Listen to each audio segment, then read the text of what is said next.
ನಗರದ ಹೃದಯ ಭಾಗದಲ್ಲಿ ಇರುವಂತಹ ಮೋಚಿಗಡ್ಡದಿಂದ ಗಂಗಾನಗರಕ್ಕೆ ಹಾದು ಹೋಗುವ ರಸ್ತೆಯ ಮೇಲೆ ಕೊಳಚೆ ನೀರು ಹರಿಯುತ್ತಿದ್ದು ದುರ್ವಾಸನೆಯಿಂದ ಸಾರ್ವಜನಿಕರು ಮೂಗು ಮುಚ್ಚಿಕೊಂಡು ಓಡಾಡುವುದು ಅನಿವಾರ್ಯವಾಗಿದ್ದು ಸ್ಥಳೀಯ ಜಿಲ್ಲಾ ಉಸ್ತುವಾರಿ ಸಚಿವರಾದ ಶರಣಬಸಪ್ಪ ಗೌಡ ದರ್ಶನಾಪುರ್ ಹಾಗೂ ನಗರಸಭೆಯ ಅಧಿಕಾರಿಗಳ ದಿವ್ಯ ನಿರ್ಲಕ್ಷ್ಯವೇ ಇದಕ್ಕೆ ಕಾರಣ ಎಂದು ಬಿಜೆಪಿ ಯುವ ಮುಖಂಡ ಹಿಂದುಳಿದ ವರ್ಗಗಳ ಜಿಲ್ಲಾ ಪ್ರಧಾನ ಕಾರ್ಯದರ್ಶಿ ಅಬ್ದುಲ್ ಹಾದಿಮನಿ ಅವರು ಆಕ್ರೋಶ ವ್ಯಕ್ತಪಡಿಸಿದ್ದಾರೆ.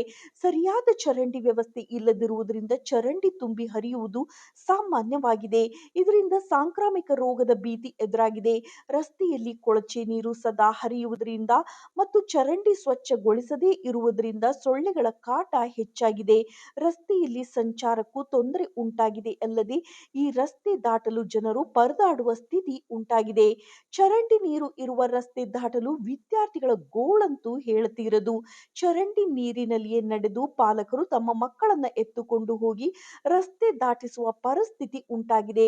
ಇದಕ್ಕೆ ಸಂಬಂಧಿಸಿದ ಅಧಿಕಾರಿಗಳು ರಸ್ತೆಯ ಮೇಲೆ ಹರಿಯುತ್ತಿರುವ ಕೊಳಚೆ ನೀರನ್ನ ನಿಲ್ಲಿಸಿ ಸಾರ್ವಜನಿಕರಿಗೆ ಆಗುತ್ತಿರುವ ಸಮಸ್ಯೆಯನ್ನ ಬಗೆಹರಿಸಬೇಕೆಂದು ವಿಳಂಬ ಮಾಡಿದರೆ ಹೋರಾಟ ಮಾಡಲಾಗುವುದು ಎಂದು ಅವರು ಆಗ್ರಹಿಸಿದ್ದಾರೆ.